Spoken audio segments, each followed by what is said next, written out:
Hey guys, welcome back to my channel and welcome to a Real Talk with Rox. Look at my cute little official mug.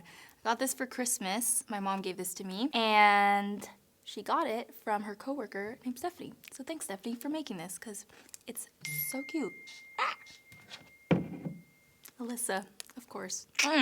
Anyways guys, so now that I have my official mug, this episode of Real Talk with Rox is basically gonna be about how I started my YouTube channel and any sort of little tips and tricks, not even tricks, but just tips for you guys if you're looking to start a YouTube channel, my advice to you guys. So if you haven't watched my channel before, I'm Roxette. Hey, how's it going? What's up? Don't forget to subscribe before you leave. And if you haven't seen this series before, basically I just talk about like real topics. A lot of them have been a little bit more deep than this one, like self-confidence, toxic relationships, or my toxic relationship experience, etc., etc., etc. So stay tuned if you guys want to see more Real Talk with Rox. Dun, dun, dun, dun. All right, so to start this off, basically, I'm gonna take you guys back. I think I started my channel, I don't even know how long. I feel like I've been doing it forever at this point. But I did make one video, I remember, like years and years and years ago. This is not when I would say I started my channel, but I made a video, and I was basically talking about like fall trends. That was my first ever video, and I was talking about like vampy lips and wing liners, or liners that I would like create wings with and stuff like that. And that was years ago. So I was honestly pretty interested in YouTube, and I wanted to start a YouTube channel for a long time before I really did. That is my first tip for you guys. If you are even thinking of starting a YouTube channel, just try it out. Like, try to make some videos, try to see what you're interested in, and try to see where it goes, because I wish personally that I had really taken the reins and started back then, but I didn't. I like did that one video, didn't touch my YouTube channel for a couple years, and then I was like, really wish I had started sooner. So if you want to start now, because that's the first thing, or else you may look back and kind of like regret not starting as soon as you could have. So then after that, fast forward maybe like 3-4 years or so, I was getting really into YouTube because this was around the time when I was living in Michigan. I was on my own, so my family stayed here in Los Angeles, where I was from. So I was in Michigan, living out there pretty much on my own, and I had a lot of free time on my hands. So I started to watch a lot of YouTube videos, and this was actually also, it all kind of like intertwines. This was also during the time when I was just starting to get into the toxic relationship that I already talked about in like a previous episode. So it was all around the same time. I was very lonely, being away from my family and my friends, and this new relationship that had started in Los Angeles, and I was living in Detroit. I kind of turned to YouTube because it gave me something to do, to learn to watch that I enjoyed, because I really liked watching makeup videos. And at the time, Zoella was like my number one. Like anything Zoella did, I loved. I really liked watching her videos and her vlogs and Pointless blog and everything, you know, like that whole crew. So I love Zoella. I really got into watching YouTube at that point. And through this time, also, I was still figure skating. So most of my day was spent figure skating. I would figure skate from like 8 a.m. until maybe like 2 or 3 p.m. And then after that, I would go home and just like literally just sit there and watch videos after videos after videos after videos after videos.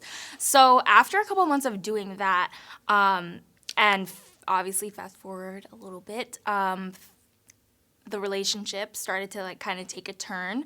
I started to want to make videos, which was different for me because I had never, I don't know, like, I guess it wasn't that different because I obviously had an interest in it like years prior to this, but for a long time, I guess you could say, you know, like I wasn't really thinking about like I should start a YouTube channel. I want to like make YouTube videos again. So I made like an everyday makeup routine. That's what I did. And I remember sitting there, I had like a lamp as a light. I filmed it on my MacBook. just off the webcam. And then I sat there and edited it on whatever came with Max. I think iMovie probably at the time. I don't think iMovie comes with Max anymore, but at the time iMovie came with Max. So I sat there and I was editing it and whatever, and I really enjoyed the process because it gave me something to do. Like I felt like it was giving me purpose, you know? Not that watching videos doesn't give you purpose, but it gave me even more of a purpose, and I found like right away that it was something that I really enjoyed. Then I started to get really into it, and I've mentioned this before in my other videos, but through times where like my life felt so low and I felt so lonely, I would turn to YouTube as my escape. Like I felt like, especially once it started like gaining more momentum, once my channel started gaining more momentum, I felt like it was somewhere where I could go where like I could really connect with people that had the same interests in me or also had like a love of beauty and a love of makeup, and I could try to inspire people. And that's how I got into it. And once I felt that kind of connection to you guys really helped me out of like a lot of hard times in my personal life that I never really shared online at the time, obviously. But it was just the fact of like turning on that camera and being able to like talk about something nice and something pretty or something shiny or something like nice to apply that made me feel more confident.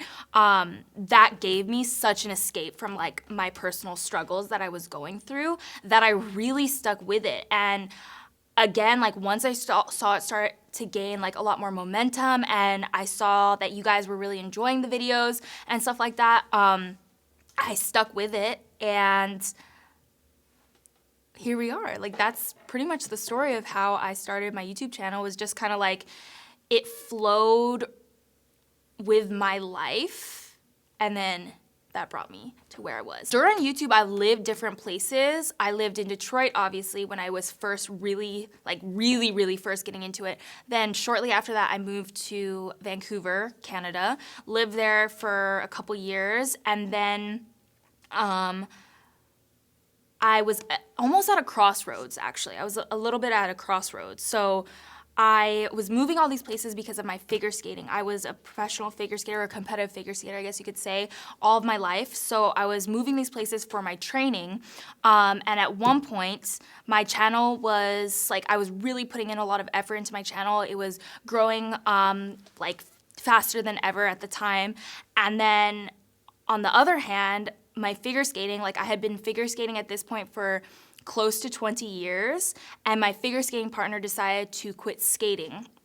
So I was a little bit, like I said, at a crossroads, and I either had the choice to pretty much stay in Canada and look for a new partner and try to continue my figure skating career that I had been doing for so long, or move back to where I was from in Los Angeles and then kind of take that by the reins and really put more effort into like making the best quality videos that I could, trying to attend like events, trying to get like, I guess you could say, connections inside of the industry with like PR and like all this stuff, right?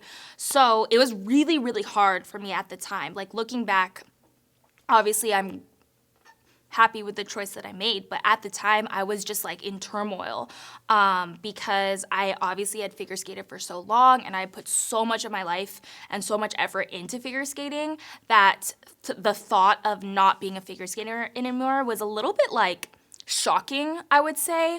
And I had seen so many of my friends, like once they stopped figure skating, go through almost a sense of depression because it's almost like a loss of identity once you quit something that you've been doing for your literal entire life.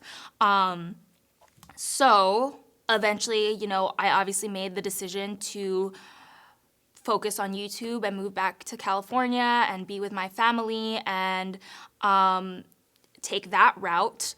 But like I said, it was a very difficult decision. I did them both for quite some time. For a couple years, I was doing both figure skating and YouTube. That's the cool thing about YouTube, is that you can do it at the same time. Like if you guys are in school, in college, whatever, like you can do YouTube while also pursuing other things. But for me, it obviously came to a point where like I had to choose one or the other. And with figure skating, it was just like, it was hard, like I said, because I've been doing it for so long, but the problem was with figure skating, I was already at the top level senior, and it's very difficult to find a new ice skating partner at that level if,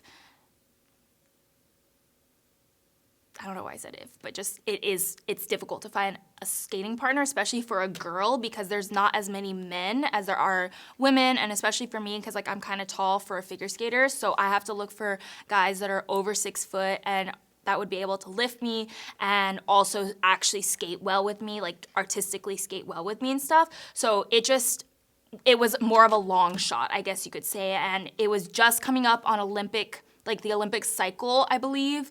So I would have had to pretty much skate a season on my own, just training every day, not having a partner, not being able to compete. And that was like my favorite part, was competing, actually, because like I love to perform for people. Like that was my favorite thing, was the performances. So because of that, because of the waiting time, and then also just like it wasn't a guarantee even at that time, like even if I had waited the 2 years, it wasn't like guaranteed you're gonna find a partner and you're gonna be the next Olympic champion, you know? So because of that, I decided to go with YouTube. Obviously, I do miss figure skating because it was such a big part of my life for so long, but I chose YouTube and I put 100% into it. And honestly, if you want to be successful at anything in this world, anything, like I'm not talking about just YouTube or just, is there something in my hair? Wow. But I'm not talking about like just YouTube or just figure skating or just school or whatever. If you want to be successful, you need to put 100% effort into that thing, whatever your thing is. If it is YouTube, then you know what? Go for it. You know what I mean? Because if you're putting, how do I describe this even? Like, you can do things simultaneously, but it comes to a point where you need to decide, because you have to put 100% effort into it in order to be 100% the best that you can be. You know what I mean? And thankfully, I had a really supportive family in that sense. My dad actually helped me so much when I was first getting into YouTube. Like, he was the one, like, he would watch beauty videos and be like, oh, this person, like, lit her videos like this. Like, we should get these lights for you. We should get this background for you. We should get, like, a little, like, background setup. My mom helped me a lot. She would, like, crystallized a little R. I still have it, so maybe I'll insert a picture if I can find it, but she crystallized a little R for me to put in my backdrop, or not my backdrop, but my background when I was living in Vancouver, when I had like more of like a bedroom backdrop, and just like little things like that. Well, big things too, like I said, like my dad was the one that was like, let's get you these lights. Like, these are the lights that people use. You need to get Final Cut Pro. You need to edit on this because it's like a really good editing program. Like, this is what this person uses. Oh, I just watched this video. You should like do transitions. Like, he was very, very, very involved and supportive in my channel. And to this day, like, watches every single video and tells me like, sometimes he'll like text me and be like, love the video and stuff like that, you know? So luckily I had a family that was super, super supportive of YouTube and like my career, and where I saw my career going. And yeah, that's a very detailed explanation of how I got into YouTube, how I started my channel. And like I said in the beginning, if you want to start a channel, like, do it. Like, that is all I'm gonna say. You gotta start now. I know a lot of people will comment like, oh, but I don't know what to do. I don't know like what to make videos on. Just make videos on something that you're passionate about, because that really shows through on camera. Like, if you are really talking about things that you're excited about, if you're really talking about things that you genuinely love, like, it's gonna show through, you know? So that's all I would say. It's really just about like getting the experience. Like, if you just want to do everyday makeup tutorials or like hauls even. I did a lot of hauls when I was first starting because I loved like buying new makeup. A little bit of a shopping addiction there. But, you know, like, just do things that interest you and get into it and see if it's something that you really want to pursue. And that's like the number one tip, really. Have you guys seen that one episode of Curb Your Enthusiasm when Jeff's wife, like, she makes the sound where she's like, Like, oh, it's so funny. I just finished the whole series, and I was literally like, what am I gonna watch now that I finished Curb Your Enthusiasm? Anyways, back to the topic. Yeah, that's my number one tip. Just do it, like Nike said. And number two, I would say, is just to be yourself. I know that sounds really cliche, but it is hard actually especially when you first start and you just like have a camera or a laptop or whatever, and you're sitting in your room and you're filming yourself. Like, it is kind of hard to talk like you normally would or talk like you would to your friends. But that's really important because I think that also reads. Always staying authentic is a really important tip if you want to get into YouTube, because again, it's gonna show through, it's gonna read, and I hope that you guys know that like I'm always being authentic and truthful and being myself on camera and stuff. As far as equipment, I personally don't think that equipment is like the number one priority when wanting to start a YouTube channel. Like I said, I started on my laptop, and then I slowly moved to like a little vlog camera, and I used that for a long time. And yeah, I'm grateful and lucky to have like Ipsy Studios now. So like I have a nice setup and I can make my videos look nice. But when you're first starting, that shouldn't hold you back, because I know that that's something that people can sometimes give as an excuse to themselves. Like, oh, well, like I don't have nice lighting, or I don't have this, or I don't have that. So like, I'm not gonna start. But just sit in front of a window. It gives you like pretty good natural light. I did that for years, and I remember sitting there and like the lighting would change through the video because sometimes the sun would come out, so it'd be like warm, and then sometimes the sun would go back behind the clouds, it'd be like cool. But what I'm trying to get at is like, don't make excuses. Do not make excuses for yourself. Sit in front of a window, get your laptop out even, get a little camera. The little cameras aren't too expensive anymore. Honestly, you can find some for like $100 or even cheaper. Just get something that will really get you going. And then later on, you can always improve your setup. You can always improve the quality of your videos if you find that it's something that you really want to pursue. But one, don't make that an excuse for yourself not to start something, because you never know where life could take you. And two, don't let that, what am I trying to say? I lost my train of thought. Hate when that happens. Okay, found my train of thought. Don't let that discourage you. Like, if you are comparing your videos when you're first starting out to somebody else's, like, just know that like it's a journey, and honestly, you're not gonna wanna spend thousands of dollars to get this kind of setup right away until you figure out that it is something that you want to pursue. Cause there's a lot of, there's a lot of times where you might start a channel and then you're like, I don't really like this. Like, this isn't for me. I don't like editing. I don't want to do this. I don't want to do that. So don't make a huge investment before you know it's something that you really, really want to do. My brother's a perfect example. He's made like probably 3-4 YouTube channels all about different topics, but he doesn't really, he hasn't yet followed through, or at least found a topic that he really likes to talk about or teach or inspire or whatever. But yeah, like, just don't. Two things on the equipment. Don't make an excuse. Don't make a huge investment and then regret it later if you find that like it's not something that you really wanted to pursue. Just use what you got. A window, camera, all you need, honey. And yeah, honestly, that's really all that it's about. It is fun. It's a social media site, obviously, so it's really whatever you make it. It's like, it's your channel. You can really talk about whatever you want to talk about, so that's amazing. And for me, like, I'm so grateful that I had this after skating, something that I was equally or more so passionate about, to go to really pour all of my energy into and give 100% to, and just like to see where it's taking me. Like, it's been such an amazing journey, and it's just been incredible. So yeah, if you want to start a YouTube channel, do it. I know I've said that a lot, but like, I can't stress it enough, because I wish that I had started even earlier than I did, but I'm still grateful that I started in general. And I almost forgot to mention, I was actually gonna mention this in the intro. I almost forgot, but dun dun dun dun, we're almost at 1 million subscribers. Isn't that crazy? Like, some of you guys, I've seen you guys commenting like, can't wait for Roxette 1 million, and like that's literally the sweetest thing.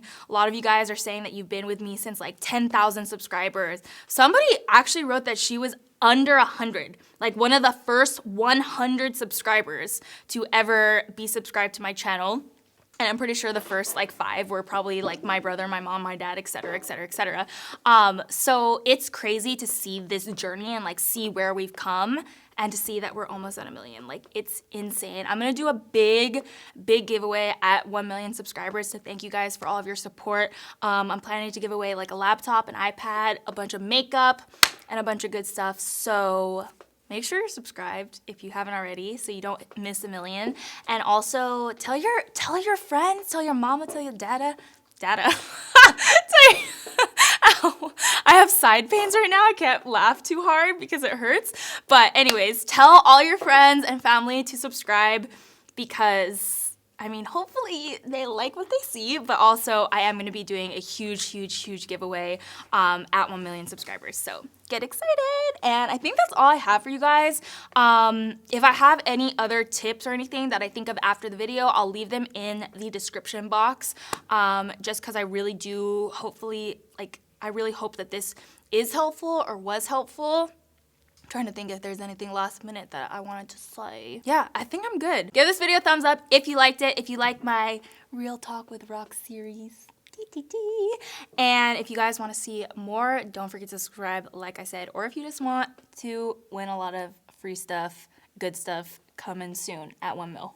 You are beautiful inside and out. Love you guys so much, and see you next time.